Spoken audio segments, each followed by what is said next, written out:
नमस्कार दोस्तों, मेरा हाथ जोड़कर सभी से प्रणाम। और मैं सबका जो है आशीर्वाद चाहता हूं, प्यार दुलार चाहता हूं। जैसा कि आप जानते हैं कि आज 31 अक्टूबर है। 31 अक्टूबर हमारे जीवन के लिए एक महत्वपूर्ण दिवस है, क्योंकि इसी दिन हमारे देश के एक महान नेता जिनका नाम था सरदार वल्लभ भाई पटेल, उनका जन्म हुआ था। मैं इनके बारे में थोड़ी बात बता दूं, उसके बाद आप लोग जानिए कि क्यों मनाया जाता है, क्या कारण है। आइए सब चीजें बताते हैं।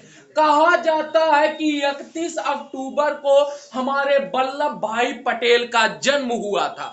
पहले इन्हें सरदार की उपाधि नहीं दी गई थी। बताया जाता है कि एक बारदौली सत्याग्रह होता है, और वह बारदौली सत्याग्रह 1928 ईस्वी को होता है। 1928 ईस्वी को सरदार वल्लभ भाई पटेल ने यह बता दिया था कि केवल भारत में पुरुष ही नहीं है, बल्कि उन्होंने महिलाओं को लेकर भी यह कार्य किया था। अच्छा, यह सत्याग्रह उनका सफल रहा था। जब सत्याग्रह सफल रहा था तो बारदौली गुजरात में एक स्थान पड़ता है, जहां की महिलाएं वल्लभ भाई पटेल से अत्यंत प्रसन्न होती हैं और उसके बाद इनका नाम सरदार दे देती हैं। वहीं से इनको सरदार की उपाधि मिल जाती है और इनका नाम सरदार वल्लभ भाई पटेल कहा जाता है। इन्हें बताया जाता है लौह पुरुष भी कहा जाता है। इन्हें भारत का बिस्मार्क कहा जाता है।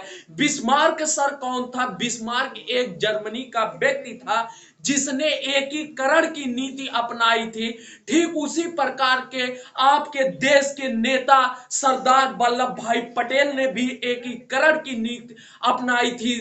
देश में बता दिया कि देश में एकता नाम की कोई चीज होती है।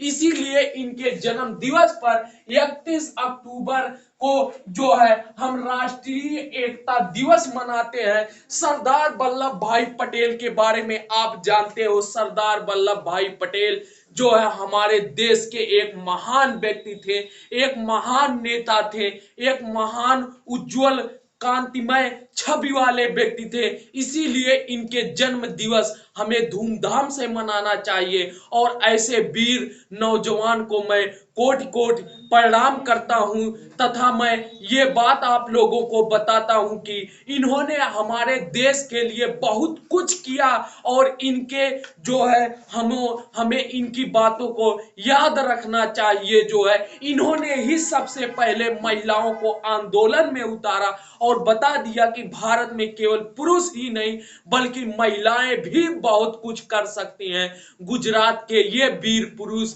हमेशा के लिए अपने देश में प्रसिद्ध हो गए, और इनके बारे में कहा जाता है कि ये जो है एक पेशे से ये वकील थे। इसी के साथ मैं अपनी वाणी को विराम देता हूं। नमस्कार।